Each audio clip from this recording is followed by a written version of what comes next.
Alors, je vous propose de commencer cette formation par le module 1, qui est un module qui va parler d'introduction à l'IA en général, et surtout vous parler des Learning Language Models qu'on appelle les LLM.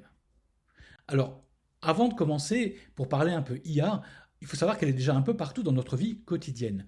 En effet, pour ceux et celles qui utilisent des réseaux sociaux, TikTok, Instagram, voire Facebook, c'est des systèmes qui travaillent déjà avec de l'IA systématiquement. Ça analyse vos données, ce que vous aimez, ça vous propose des contenus qui correspondent à ce que vous avez l'habitude de voir, ça target un petit peu aussi vos profils personnels pour vous alimenter de pubs ou de propositions d'achat diverses qui sont adaptées à qui vous êtes. Donc utilisez les réseaux sociaux, mais c'est aussi du coup des choses qui sont sous-tendues par l'IA.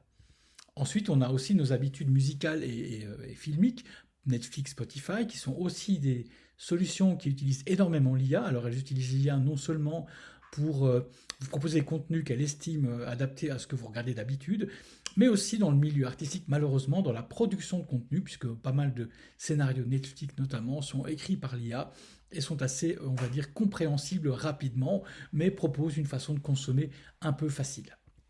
Les emails aussi, depuis plus de 10 ans, la gestion des spams, la création des filtres sont des usages qui sont aussi en lien avec un travail de l'IA qui se passe derrière le logiciel.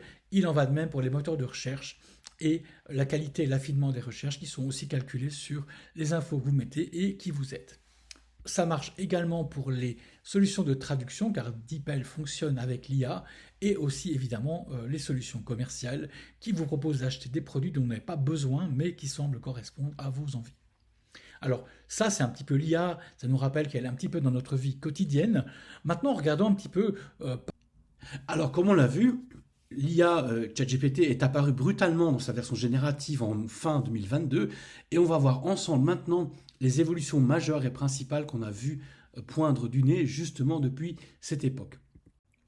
Donc, si on regarde de plus près, depuis novembre 2022 et l'apparition de ChatGPT en version 3.5, on a une série d'événements qui nous amènent à aujourd'hui à des capacités énormes en termes de changement et de puissance de ces outils. Et je vous propose qu'on les découvre ensemble via cette petite IA. Donc on a le lancement de la version 4 en mars 2023. On a ensuite Gemini de Google, Copilot de Microsoft qui pointe leur nez en août 23. On a directement dans cette course à l'échalote ChatGPT qui propose plus de 1000 plugins disponibles en septembre 23. Il propose aussi de pouvoir créer ses propres GPT jusqu'à même proposer l'interprétation d'images et l'analyse de documents en pièces jointes via des fonctions vocales aussi disponibles sur les Natel.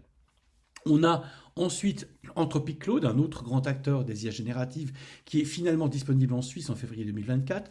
Claude est assez bon pour tout ce qui est raisonnement mathématique et code informatique notamment, et il est très utilisé par les informaticiens. On a ensuite la version 4.0 en mars 2024. Cette version, elle permet vraiment d'aller vers un fonctionnement un peu plus réflexif et avancé de ChatGPT en l'occurrence. On a eu depuis aussi le deep thinking et toutes ces fonctions d'analyse un peu profonde qui étaient disponibles via les IA. Et au printemps dernier, une amélioration assez extraordinaire de Gemini via sa version Gemini Pro 2.5 et aussi des outils Google IA comme Notebook LM qui propose des podcasts automatiques et toute autre façon de discuter justement avec des IA génératives. En août 25, on vient d'avoir la version de ChatGPT 5 qui sort aussi. Et depuis la semaine dernière, Apertus qui est une IA générée en Suisse, produite en Suisse via les Swiss Cloud Center et qui est présentée par l'EPFL et l'ETH comme une solution d'IA générative gouvernée, contrôlée et au service du public. Donc Apertus vient de sortir, je vous mettrai un lien pour le tester. Je l'ai testé, il y a encore du travail, on peut dire, à faire en général, mais c'est une bonne initiative initiale et on espère en effet qu'elle pourra se développer afin qu'on puisse produire pour tous et toutes une IA qui est produite publiquement et avec les garde-fous nécessaires qu'on aimerait bien voir dans ce genre d'outils. Alors, afin de découvrir cette vidéo, je vous invite à aller dans le lien suivant du cours où vous pourrez avoir le lien YouTube direct de la vidéo, ce qui m'évitera de vous la montrer à travers l'enregistrement d'un PowerPoint comme c'est le cas ici. Ensuite, quand vous aurez eu l'occasion de regarder cette vidéo, je vous invite à regarder la partie 2 de ma présentation qui se trouvera juste en dessous. À tout de suite!